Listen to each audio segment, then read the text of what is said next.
Glow of physics में आप सबका स्वागत है। प्यारे बच्चों, आज का जो हमारा टॉपिक है बच्चों वो है हर्ट्ज तथा लेनार्ड का परीक्षण। हर्ट्ज तथा लेनार्ड के परीक्षण, हर्ट्ज एंड लेनार्ड ऑब्जर्वेशन। प्यारे बच्चों, कल की जो वीडियो हमने आपको बताई थी तो बच्चों उसमें हमने प्रकाश वैद्युत प्रभाव के बारे में आपको बताया था कि प्रकाश वैद्युत प्रभाव किसे कहते हैं। ठीक है बच्चों, और प्रकाश वैद्युत धारा कैसे उत्पन्न होती है। ठीक है बच्चों, तो बच्चों यहाँ पर जो है बच्चों मैंने एक फिगर बना रखा बच्चों। लेनार्ड, हर्ट्ज और मिलिकन ने जो है प्रयोग किए और प्रयोगों के आधार पर जो है कुछ परीक्षण प्राप्त किए। तो बच्चों पहले जो है बच्चों ये फिगर आपके दिमाग में आ जाना चाहिए, उसके बाद जो है हम इसकी व्याख्या करेंगे। तो बच्चों थोड़ा सा आप ध्यान देंगे बच्चों। यहाँ पर इन्होंने क्या कर रखा बच्चों, एक निर्वातिक ये निर्वातिक नली ले रखी बच्चों। ये क्या है, निर्वातिक नलिका है बच्चों। और इसमें जो है बच्चों ये जो है ये दिखाई दे रहा है बच्चों आपको, इसमें ये कांच की यहाँ पर जो है ये क्वार्ट्ज की खिड़की है। ठीक है बच्चों, और यहाँ पर जो है ये पराबैंगनी प्रकाश या उच्च आवृत्ति के प्रकाश को आने का रास्ता है बच्चों। ठीक है बच्चों, और ये दो प्लेट हैं बच्चों, एक प्लेट P1 है और एक प्लेट क्या है बच्चों, P2 है। दिखाई दे रहा है बच्चों। इस निर्वातिक नलिका को बच्चों मैं थोड़ा ऊपर इसको खिसका देता हूँ बच्चों। इसको हमने अमीटर से जोड़ रखा है और अमीटर का संबंध बच्चों जो है ये देखिए बच्चों, एक दिक् परिवर्तक, जो दिक् परिवर्तक और इसका संबंध विभव विभाजक से हमने किया है बच्चों। ये देखिए विभव विभाजक, ये क्या करेंगे बच्चों, उसके जो विभवांतर है बच्चों। ठीक है बच्चों, ये क्या करेंगे, प्लेटों के बीच का विभवांतर को परिवर्तित करेंगे तथा विभवांतर की दिशा भी बदलेंगे बच्चों। ठीक है बच्चों, और उसको हम किसके द्वारा पढ़ लेंगे बच्चों, इस वोल्ट मीटर के द्वारा हम उसको पढ़ लेंगे बच्चों। ठीक है, ये पूरा जो है उनका जो है क्या है, एक ये जो है एक उपकरण है बच्चों। ठीक है, इसकी सहायता से जो है उन्होंने क्या किया, प्रकाश वैद्युत प्रभाव के नियमों की व्याख्या भी की बच्चों। तो बच्चों ये देखिए, ये P1 और P2 प्लेट हैं, इसको कैथोड कहेंगे बच्चों, ये एनोड हो जाएगा।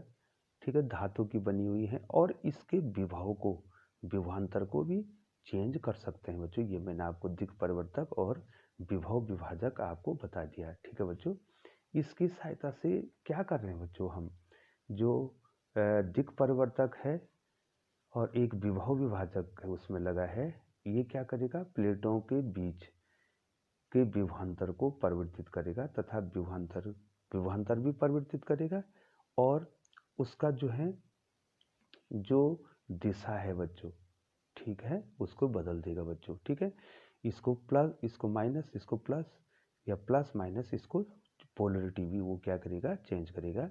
और जब हम इस पराबैंगनी प्रकाश को बच्चों जो है इस प्लेट में डालेंगे तो बच्चों इस प्लेट से क्या निकलेंगे, ये इलेक्ट्रॉन निकल जाएंगे बच्चों। ठीक है बच्चों, तो बच्चों ये अब आपको इस पेज को पलट के मैं दूसरे पेज में जा रहा हूँ, तो आपको इस फिगर का जो है अनुमान अपने दिमाग में आ जाना चाहिए बच्चों कि P1 प्लेट और P2 प्लेट को का ही मैं यहाँ पर क्या करूँगा, डिस्कशन करूँगा बच्चों।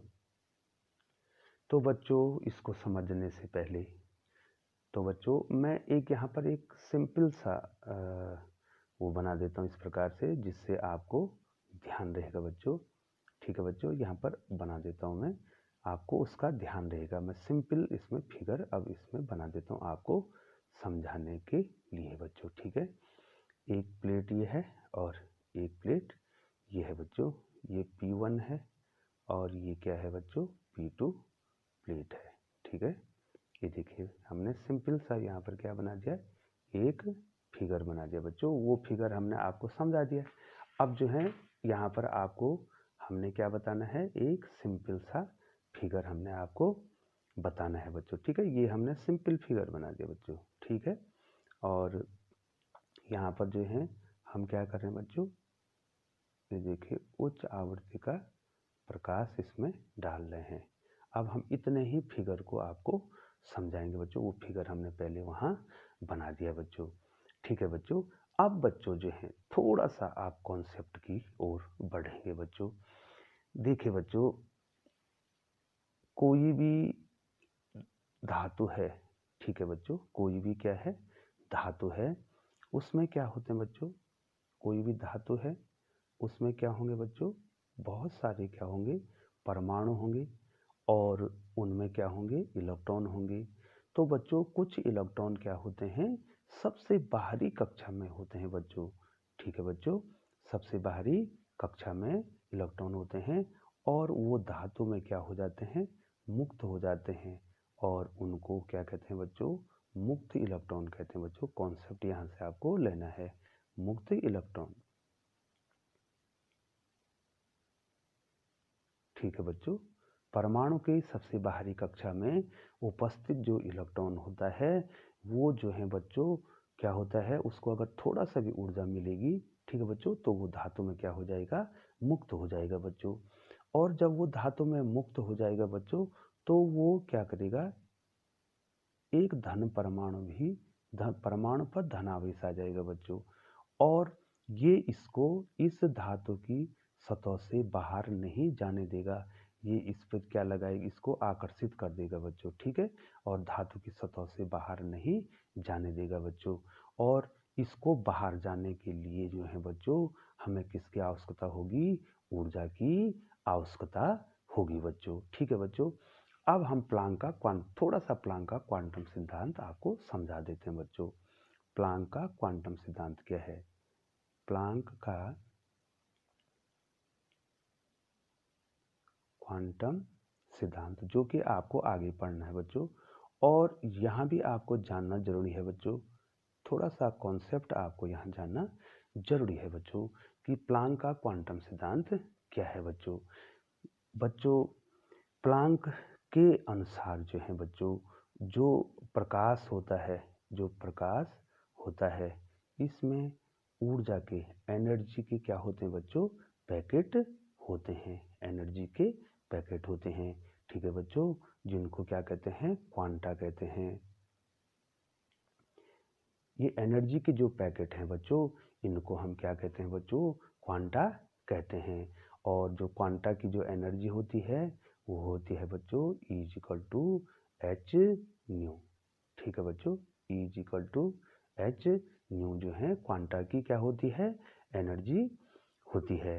ठीक है बच्चों, और ये भी आपको पता हो गया बच्चों, जब मैंने जो है आपको बताया कि विद्युत चुम्बकीय तरंगों में जो है अलग अलग आवृत्ति के क्या हैं, प्रकाश हैं बच्चों। तो अलग अलग आवृत्ति के प्रकाश जो तरंग दैर्घ्य, सॉरी बच्चों, अलग अलग आवृत्ति के जो हैं क्या है बच्चों, जो रेडिएशन है, तो क्या होंगे बच्चों, अलग अलग क्वांटा भी इसमें होंगे।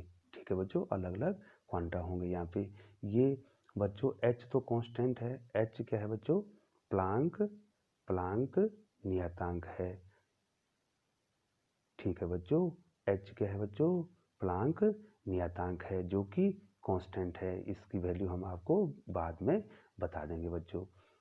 ठीक है बच्चों, और इसका मतलब ये H कांस्टेंट है तो E प्रोपोर्शनल किसके हो गया बच्चों, न्यू के प्रोपोर्शनल हो गया। इसका मतलब अगर ज़्यादा आवृत्ति होगी तो क्या होगा बच्चों, उस फोटोन की ऊर्जा क्या होगी, ज़्यादा होगी। तो बच्चों इतना तो आपको आ गया है बच्चों। तो अब हम यहाँ पर बच्चों क्या करते हैं, धातु की प्लेट पर क्या करते हैं, उच्च आवृत्ति का प्रकाश डालते हैं। ये आपको ध्यान देना है। हमने आपको बताया था फोटो इलेक्ट्रॉन जो यहाँ से निकालने हैं, उसके लिए जो है आपको क्या चाहिए, उच्च आवृत्ति का प्रकाश चाहिए बच्चों, लघु तरंग दैर्घ्य का प्रकाश चाहिए बच्चों। अब बच्चों, अब हम आपको लिए चलते हैं लेनार्ड और हर्ट्ज के परीक्षण पर लिए चलते हैं बच्चों। तो बच्चों सबसे पहले ये कह रहा है तीव्रता पर निर्भरता। ठीक है बच्चों, वो फिगर आपको दिमाग में याद है, मैंने यहाँ पर शॉर्ट बनाया है क्योंकि बार बार जो है मैं पन्ना पलट के उस पेज पे नहीं जा सकता हूँ। ठीक है बच्चों, मैंने आपको वो समझा दिया था बच्चों। अब जो है सबसे पहले बच्चों तीव्रता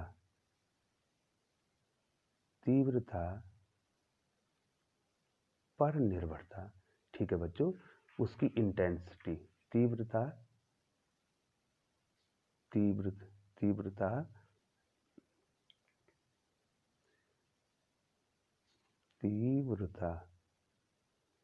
पर निर्भरता।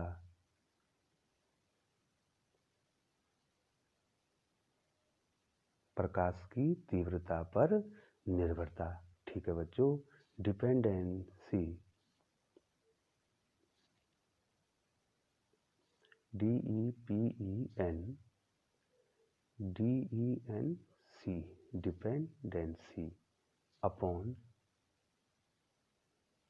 Dependency upon intensity the intensity of light.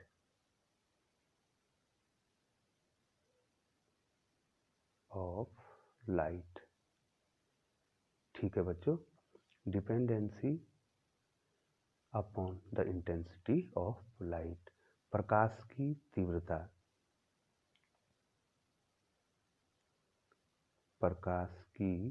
तीव्रता पर निर्भरता।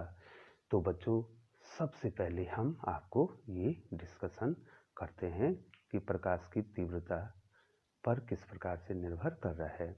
अब बच्चों एक चीज ध्यान देना बच्चों, तीव्रता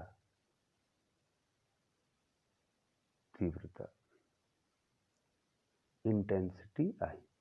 ठीक है बच्चों, तो बच्चों तीव्रता का क्या मतलब हुआ? तीव्रता का मतलब हो गया बच्चों फोटोनों की संख्या से है बच्चों। ठीक है बच्चों, क्या होगा?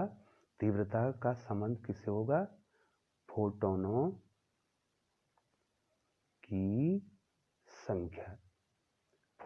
की संख्या से। बच्चों यहाँ पर ये बहुत महत्वपूर्ण है बच्चों इस चैप्टर में कि तीव्रता और आवृत्ति दो फैक्टर हमने लेने हैं। तीव्रता का मतलब हुआ फोटोनों की संख्या। अगर तीव्रता अधिक होगी तो फोटोनों की संख्या अधिक होगी, लेकिन फोटोन जो होंगे एक प्रकार के फोटोन होंगे बच्चों, एक ही प्रकार के फोटोन होंगे। तीव्रता का संबंध किससे हो गया बच्चों? फोटोनों की संख्या से हो गया। ये मेन पॉइंट है बच्चों, फोटोनों की संख्या। ठीक है बच्चों, तो एक ही प्रकार के क्या होंगे? वो फोटोन होंगे बच्चों। अब करते क्या है बच्चों, अब आपको यहाँ पे समझना है बच्चों, थोड़ा ध्यान देंगे बच्चों। सबसे पहले वो क्या करते हैं बच्चों, इस प्लेट P1 जो कैथोड उन्होंने बना रखा है बच्चों, इस पे उन्होंने ऋण विभव दे रखा है और इस P2 पे धन विभव दिया है बच्चों। जब हम क्या करते हैं, इसमें निश्चित तीव्रता, अब यहाँ पर तीव्रता यहाँ पर निश्चित तीव्रता, पहला केस, पहला फर्स्ट जो उन्होंने किया बच्चों, उन्होंने क्या किया मैं आपको बता देता हूँ बच्चों, ये थ्योरेटिकल ज़्यादा है। यहाँ पर निश्चित तीव्रता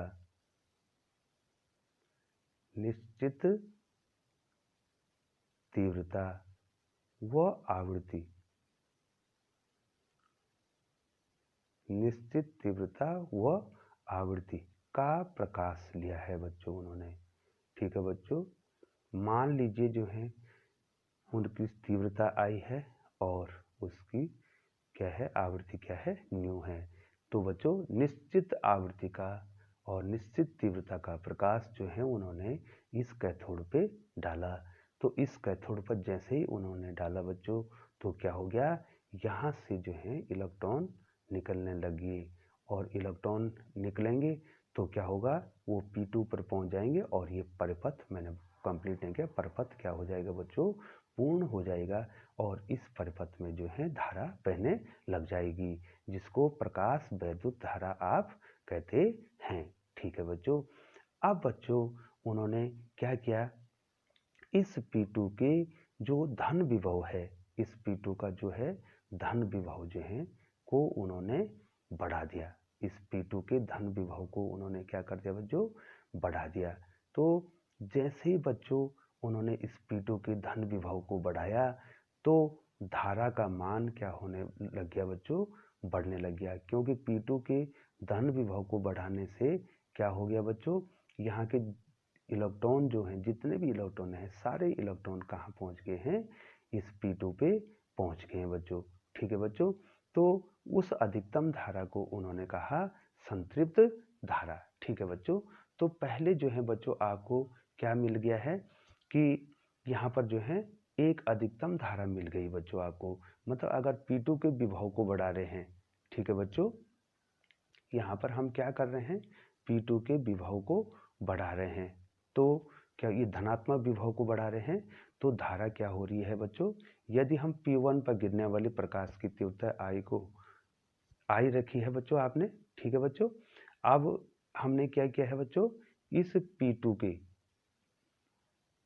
यहाँ पर जो है बच्चों थोड़ा, हाँ बच्चों यहाँ पर देखें बच्चों, यदि हम पहले हमने क्या किया बच्चों, सबसे पहले हमने क्या किया, इस पर क्या जो कैथोड पर क्या किया, प्रकाश को डाला। ठीक है बच्चों, तो इससे क्या हो गए, इलेक्ट्रॉन निकलने बैठ गए। ठीक है, और वो प्लेट P2 द्वारा आकर्षित हो गए और यहाँ परिपथ में धारा बह गई। अब जब हम क्या करेंगे, P2 के धन विभव को बढ़ाएंगे तो क्या होगा बच्चों, जितने भी इलेक्ट्रॉन हैं सारे जो है P2 पर पहुंच जाएंगे और एक क्या हो जाएगी, अधिकतम धारा हमको मिल जाएगी बच्चों, जिसको हम कहते हैं बच्चों संतृप्त धारा। ठीक है बच्चों, यहाँ पर मैं लिख दूंगा, थ्योरेटिकल है बच्चों, इसको हम कह देंगे संतृप्त धारा। तो ये संतृप्त धारा क्या है बच्चों, अधिकतम धारा है, अधिकतम धारा है। ठीक है बच्चों, अर्थात जितने भी इलेक्ट्रॉन हैं, जितने भी इलेक्ट्रॉन जो हैं निकले हैं, ठीक है बच्चों, वो कहाँ पहुँच गए हैं, इस प्लेट P2 पर पहुँच गए हैं बच्चों। अब जो है बच्चों, अगर हम जो है इस P2 के धन विभव को और बढ़ा दें, ठीक है बच्चों, तो यहाँ इलेक्ट्रॉन ही नहीं बचे हैं, जितने इलेक्ट्रॉन निकले थे बच्चों, उतने इलेक्ट्रॉन कहाँ पहुँच गए हैं, इस प्लेट पर पहुँच गए हैं बच्चों। अब जो है इस धन विभव का काम क्या है बच्चों, इलेक्ट्रॉनों को खींचना बच्चों। तो बच्चों जब इलेक्ट्रॉन ही इस पे नहीं रहेंगे बच्चों, इस पे इलेक्ट्रॉन ही नहीं रहेंगे तो क्या होगा बच्चों, ये किसको खींचेगा। अर्थात अगर हम इसके धन विभव को बढ़ाना भी चाहें, ठीक है बच्चों, तो हमको क्या चाहिए, यहाँ इलेक्ट्रॉन चाहिए। अब जितने भी इलेक्ट्रॉन निकले हैं बच्चों, इसके धन विभव को बढ़ा के वो प्लेट P2 पर पहुँच गए और परिपथ में अधिकतम धारा पहुँच गई। अगर हम इसके धन विभव को और बढ़ाएंगे तो धारा क्या होगी बच्चों, और नहीं बढ़ेगी बच्चों।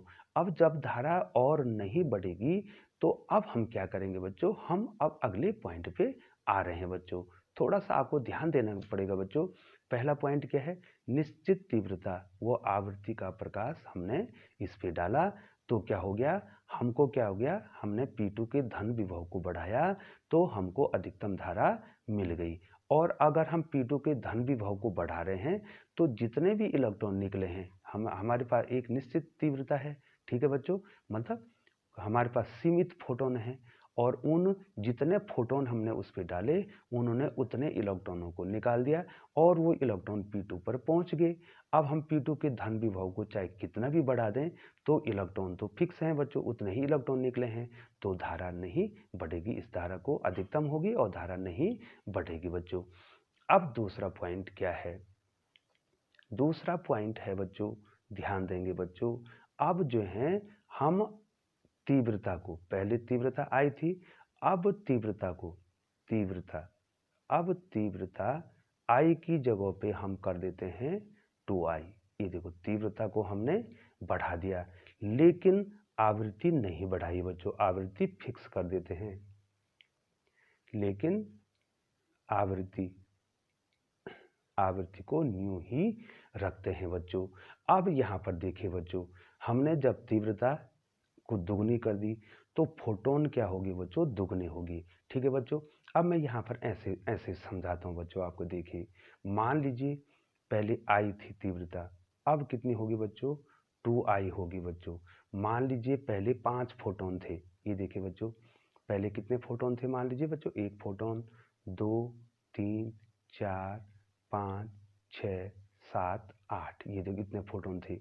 जब हमने तीव्रता को दुगना किया तो फोटोन कितने हो जाए? 1 2 3 4 5 6 7 8 9 10 11 12 13 14 15 16। ठीक है बच्चों, माना पहले 8 फोटोन थे, अब कितने फोटोन हो गए बच्चों? 16 फोटोन हो गए। तो 8 फोटोन क्या करेंगे? 8 फोटोन क्या करेंगे? 8 इलेक्ट्रॉन निकालेंगे, ये देखो। और 16 फोटोन कितने इलेक्ट्रॉन को निकालेंगे? 16 इलेक्ट्रॉन को निकालेंगे, 16 इलेक्ट्रॉन्स। ठीक है बच्चों, अब समझ रहे हैं। पहले तीव्रता क्या थी? आई थी, तो 8 इलेक्ट्रॉन तो चलेगी, तो उतनी धारा बहनी। ठीक है बच्चों, अब जो है हमने क्या कर दिया, लेकिन बच्चों हमने आवृत्ति को क्या कर रखा है? फिक्स कर रखा है बच्चों। फोटोन हम तीव्रता बढ़ाएंगे तो फोटोनों की संख्या क्या होगी? ये क्या है बच्चों? ये क्या है? फोटान है। तीव्रता का संबंध किससे बच्चों? फोटानों की संख्या से है, वो पहले ही मैंने आपको बता दिया था। ठीक है बच्चों, फोटोनों की संख्या, तीव्रता बढ़ाने से क्या होगा? फोटोन की संख्या। अब क्या हो गया बच्चों? अब जो है हमको संतृप्त धारा मिल गई बच्चों। अब हम क्या करते हैं बच्चों? अब हम क्या करते हैं? हम क्या करते हैं कि इस P1 पे, इस P1 पे जो कि हमने आई आवृत्ति का प्रकाश, आई तीव्रता का प्रकाश डाला है, तो क्या हो गया बच्चों? हमने इस P2 के धन विभव, इस P2 पर धन विभव को बढ़ाया तो एक धारा अधिकतम होगी, वो संतृप्त धारा मिल गई। जैसे ही हम क्या करेंगे बच्चों? इस प्रकाश की जो तीव्रता है उसको दुगुना कर देंगे। ठीक है बच्चों, दुगुना कर देंगे तो धारा भी क्या हो जाएगी बच्चों? दुगनी हो जाएगी। ठीक है बच्चों, अब धारा भी क्या हो जाएगी? दुगनी हो जाएगी। क्योंकि यहाँ देखिए बच्चों, क्यों क्यों हो जाएगी दुगनी? क्योंकि इलेक्ट्रॉन यहाँ पर बच्चों 8 इलेक्ट्रॉनों से धारा आई है मान लीजिए। ठीक है, तो यहाँ कितनी हो जाएगी बच्चों? आई माने 2 एम्पियर है मान लीजिए बच्चों। ये देखो बच्चों, तो अब कितनी हो जाएगी धारा? 2I हो जाएगी, अर्थात 4 एम्पियर हो जाएगी बच्चों। क्योंकि फोटोनों की संख्या बढ़ी तो इलेक्ट्रॉनों की संख्या भी बढ़ी। ठीक है बच्चों, अब हमने क्या कर दिया? आवृत्ति को, सॉरी बच्चों, तीव्रता को दोगुना किया, तो क्या हो गया बच्चों? तीव्रता को दोगुना किया तो धारा भी क्या होगी? दुगनी हो गई बच्चों। ठीक है बच्चों, तो इससे क्या पता चल रहा है? इससे एक निष्कर्ष निकल रहा है बच्चों कि प्रकाश इलेक्ट्रॉनों के उत्सर्जन की दर आपतित प्रकाश की तीव्रता पर निर्भर कर रही है। अब देखो बच्चों, अब हमने यहाँ पर एक क्या निकाल दिया? निष्कर्ष निकाल दिया कि इलेक्ट्रॉनों की उत्सर्जन की दर, ठीक है बच्चों, प्रकाश इलेक्ट्रॉनों के उत्सर्जन की दर, प्रकाश इलेक्ट्रॉनों के, प्रकाश इलेक्ट्रॉनों के उत्सर्जन की दर, के उत्सर्जन की दर किस पर निर्भर कर रही है बच्चों? दर आपतित प्रकाश की, आपतित प्रकाश की तीव्रता पर निर्भर करती है, तीव्रता पर निर्भर करती है, निर्भर करती है। ये निष्कर्ष आपको, पहला निष्कर्ष आपको मिल गया है बच्चों। ठीक है, इसका मतलब क्या है बच्चों? कितने इलेक्ट्रॉन आपने निकालने हैं वो निर्भर करेगा कि प्रकाश की तीव्रता कितनी है। अगर प्रकाश की तीव्रता को बढ़ाएंगे तो क्या होगा बच्चों? फोटोन बढ़ेंगे और इलेक्ट्रॉन भी बढ़ जाएंगे, अर्थात प्रकाश इलेक्ट्रॉनों की जो उत्सर्जन की दर है, कितने इलेक्ट्रॉन निकलेंगे, वो किस पर निर्भर करेंगे? प्रकाश की तीव्रता पर निर्भर करेंगे। अर्थात प्रकाश की तीव्रता जितनी ज़्यादा होगी उतने ज़्यादा इलेक्ट्रॉन निकलेंगे बच्चों। तो बच्चों पहला निष्कर्ष हमारा ये निकल गया बच्चों। ठीक है बच्चों, अब जो है बच्चों थोड़ा सा हम आगे बढ़ते हैं बच्चों। अब हम क्या करते हैं बच्चों? अब यहाँ पर हमने क्या कर दिया? अब हम क्या करते हैं? जब हमने तीव्रता को दोगुना किया था बच्चों, तो यहाँ पे धन विभव था बच्चों। अब हम क्या करते हैं? इसकी पोलरिटी चेंज कर देते हैं। हम P2 को ऋण विभव पर ला देते हैं। P2 को किस पे ला देते? अब मैं दूसरा फिगर इसमें बनाता हूँ बच्चों, थोड़ा आप ध्यान देंगे बच्चों।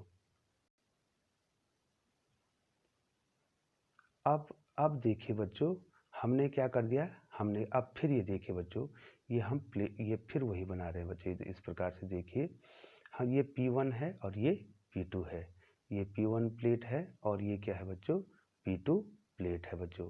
अब हम क्या करते हैं, इस पर तो ऋण विभव है, इस पर तो ऋण विभव है, इसको भी हम क्या कर देते हैं, ऋण कर देते हैं बच्चों। ठीक है बच्चों। अब क्या होगा, इस पे हम क्या करते हैं, प्रकाश को डालते हैं बच्चों। तो अब तीव्रता कितनी है बच्चों, तीव्रता कितनी थी, हमने इसमें दुगुनी कर रखी थी, तीव्रता को हमने दुगुनी कर रखी थी। ठीक है बच्चों। जब हम इस पे प्रकाश को डालते हैं तो हम देखते हैं बच्चों कि परिपथ में धारा धीरे धीरे धीरे कम होने बैठ गई। परिपथ में क्या होने बैठ गई, धारा धीरे धीरे धीरे कम होने बैठ गई। ठीक है बच्चों। क्योंकि जो है ये P2 पर ऋण विभव होने से जो है वो क्या करेगा बच्चों, जो इलेक्ट्रॉन यहाँ से निकले हैं, ठीक है बच्चों, उनको क्या करेगा, प्रतिकर्षित करेगा। लेकिन कुछ धारा इसमें बहती है, कुछ धारा परिपथ में बहती है, परिपथ में बहती है। अब बच्चों वो कुछ धारा जो परिपथ में बह रही है, वो कुछ इलेक्ट्रॉन होते हैं, उनके पास क्या होती है, गतिज ऊर्जा होती है, गतिज ऊर्जा होती है। ठीक है बच्चों। तो यहाँ पर इसका मतलब ये हो गया कि अगर इसमें कुछ धारा बह रही है बच्चों, तो इसके मतलब हो गया कि जितने भी इलेक्ट्रॉन जो हैं इस प्लेट से निकले हैं, उनकी ऊर्जा सबकी क्या है, अलग अलग है। किसी की गतिज ऊर्जा कम है, किसी की अधिक है।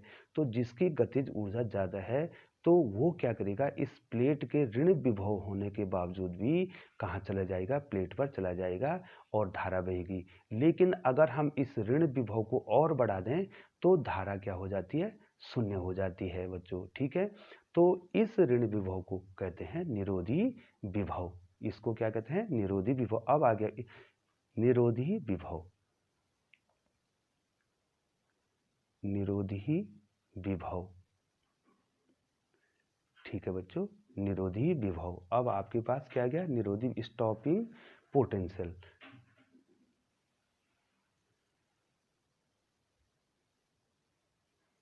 Stopping potential. ठीक है बच्चों, स्टॉपिंग पोटेंशियल कहेंगे या संस्तब्ध विभव भी कह सकते हैं बच्चों इसको, संस्तब्ध विभव। ठीक है, निरोधी विभव या संस्तब्ध विभव। ये क्या कर रहा है बच्चों, ये क्या कर रहा है, ये अधिकतम गतिज ऊर्जा वाले इलेक्ट्रॉनों को भी रोक रहा है बच्चों। ठीक है बच्चों। अब जो है आप इस निरोधी विभव पर आप प्रकाश की तीव्रता को चाहे कितना भी बढ़ा दें, अर्थात तीव्रता को बढ़ाएंगे तो फोटोन बढ़ेंगे, इलेक्ट्रॉन बढ़ेंगे, लेकिन बच्चों उनके पास अगर गतिज ऊर्जा नहीं होगी तो वो प्लेट पर पहुंच नहीं पाएंगे। इसका मतलब ये हो गया कि प्रकाश इलेक्ट्रॉनों की जो अधिकतम गतिज ऊर्जा है वो तीव्रता पर निर्भर नहीं कर रही है, क्योंकि हम तीव्रता को कितना भी बढ़ा दें वो अब इस निरोधी विभव पर कहाँ नहीं पहुंच पा रहे हैं, प्लेट पर नहीं पहुंच पा रहे हैं बच्चों। तो निरोधी विभव किसको रोक रहा है बच्चों, अधिकतम गतिज ऊर्जा वाले इलेक्ट्रॉनों को रोक रहा है। इसको हम V0 द्वारा प्रदर्शित करते हैं। और ये किसके बराबर, किसको रोक रहा है बच्चों, इलेक्ट्रॉनों को। तो अधिकतम गतिज ऊर्जा बराबर हो जाता है बच्चों EV0। ठीक है बच्चों। तो इसका मतलब जो है हम क्या कर सकते हैं, निरोधी विभव के द्वारा हम क्या कर सकते हैं, इलेक्ट्रॉनों की अधिकतम गतिज ऊर्जा को ज्ञात कर सकते हैं। तो बच्चों यहाँ पर क्या पॉइंट आ गया है, अब दूसरा पॉइंट आ गया। देखो बच्चों, बहुत कुछ करने के बाद दूसरा पॉइंट हमारे पास आ गया है कि इलेक्ट्रॉनों की, दूसरा पॉइंट आ गया है उत्सर्जित इलेक्ट्रॉनों की या प्रकाश इलेक्ट्रॉनों की जो गतिज ऊर्जा है। ठीक है बच्चों, प्रकाश इलेक्ट्रॉनों की उत्सर्जित इलेक्ट्रॉन,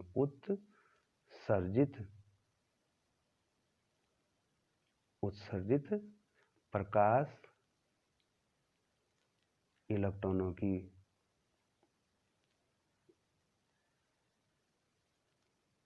उत्सर्जित प्रकाश इलेक्ट्रॉनों की अधिकतम गतिज ऊर्जा, अधिकतम गतिज ऊर्जा, गतिज ऊर्जा आपतित प्रकाश की, आपतित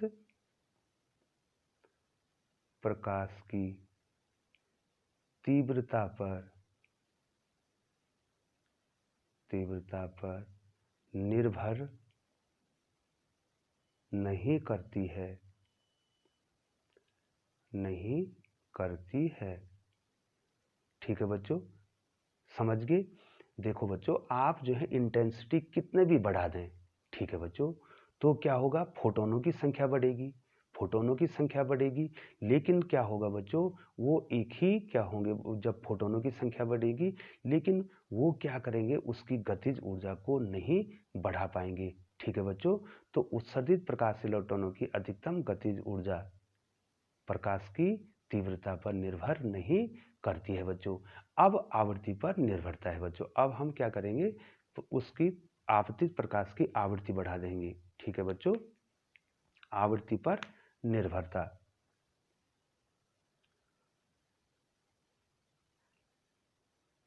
आवृत्ति पर निर्भरता।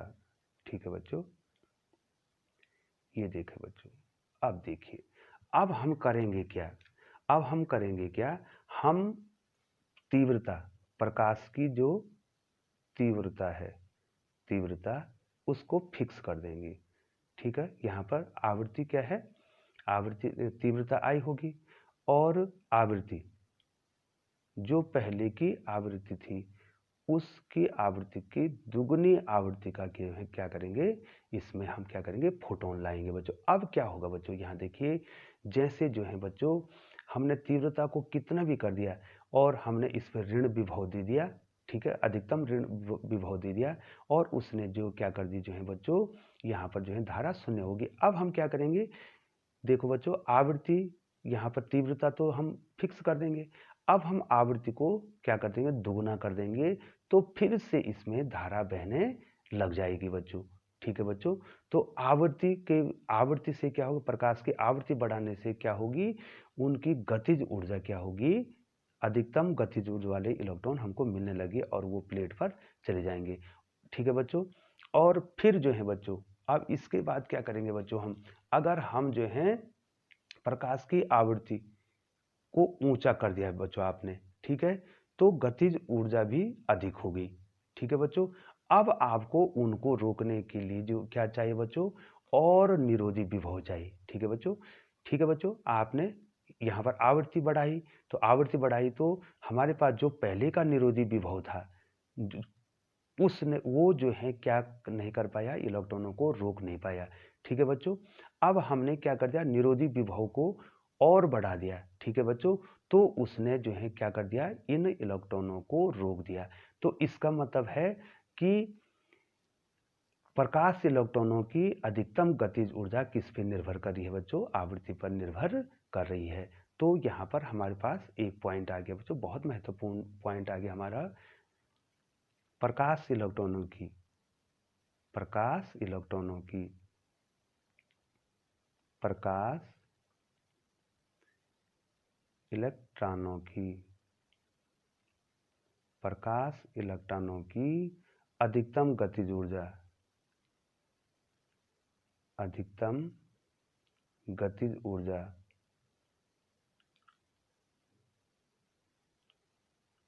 गतिज ऊर्जा प्रकाश की आवृत्ति पर,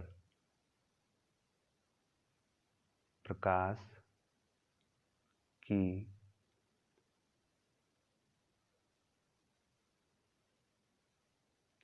आवृत्ति पर निर्भर करती है। ठीक है बच्चों, ये जो प्रकाश इलेक्ट्रॉनों की अधिकतम गतिज ऊर्जा है वो किस पर आवृत्ति पर निर्भर कर ली है। ठीक है बच्चों, इसका मतलब ये हो गया कि यदि हम आवृत्ति को बढ़ाएंगे तो हमको प्रकाश इलेक्ट्रॉनों को प्लेट तक पहुंचने के लिए निरोधी विभव को क्या करना पड़ेगा, बढ़ाना पड़ेगा बच्चों। तो इसका मतलब क्या हो गया, जो गतिज ऊर्जा है वो किस पर निर्भर कर रही है, आवृत्ति पर निर्भर कर रही है। इसका मतलब आवृत्ति के बढ़ने से इलेक्ट्रॉनों की गतिज ऊर्जा बढ़ रही है और उस गतिज ऊर्जा को बढ़ने से रोकने के लिए हमको निरोधी विभव को और बढ़ाना पड़ रहा है। लेकिन बच्चों जो है एक न्यूनतम आवृत्ति के बाद इलेक्ट्रॉन एक न्यूनतम आवृत्ति जो है उनकी होनी चाहिए, ठीक है बच्चों, जिस पे जो है आपको धारा मिलेगी, एक न्यूनतम आवृत्ति। अगला है बच्चों, ये तीसरा पॉइंट हो गया, ये तीसरा पॉइंट हो गया। एक चौथा पॉइंट और है बच्चों इसमें, न्यूनतम आवृत्ति। प्रकाश इलेक्ट्रॉनों की एक क्या होनी चाहिए, न्यूनतम आवृत्ति होनी चाहिए। प्रकाश इलेक्ट्रॉनों की,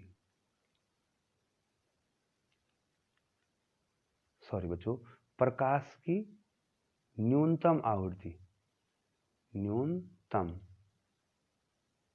प्रकाश इलेक्ट्रॉनों की क्या होनी चाहिए, सॉरी प्रकाश की न्यूनतम इलेक्ट्रॉनों की नहीं, सॉरी बच्चों, प्रकाश की न्यूनतम आवृत्ति जिससे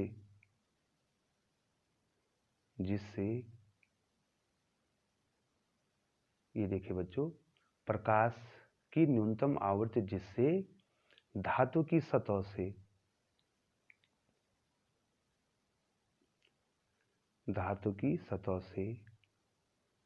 इलेक्ट्रॉन उत्सर्जित हो सके, इलेक्ट्रॉन उत्सर्जित हो सके, ठीक है बच्चों। प्रकाश की एक न्यूनतम आवृत्ति होनी चाहिए जिससे धातु की सतह से इलेक्ट्रॉन उत्सर्जित हो सके, उससे कम आवृत्ति पर इलेक्ट्रॉन उत्सर्जित नहीं होंगे। इससे कम आवृत्ति पर, इससे कम आवृत्ति पर इलेक्ट्रॉन उत्सर्जित नहीं होंगे,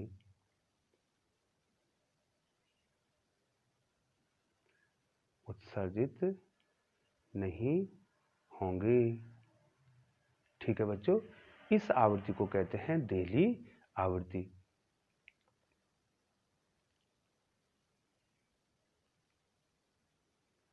इस आवृत्ति को देहली आवृत्ति कहते हैं।